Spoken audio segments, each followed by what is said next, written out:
كده انا غسلت النخشوش ورجعت شطفته تحت الحنفية معاكم وعصرت عليه ليمون.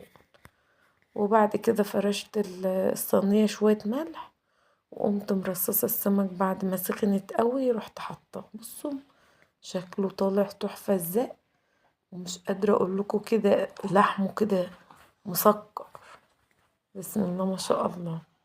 كده التملحة قدامكم اهي، رصصته اهوت في الصينية اهو، لسه بطلع اهوت من التمليحة واحطه في الصينية. امانة عليكم متنسوش تعملوا لايك وتشتركوا لي في القناة يا ولاد بالله عليكم، صلوا على النبي.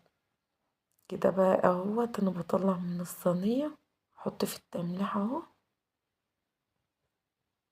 كده خلاص خلصت كل حاجة معايا. عملت السلطة وانا واقفة، وشويت السمك، وكنت خلصت الرز.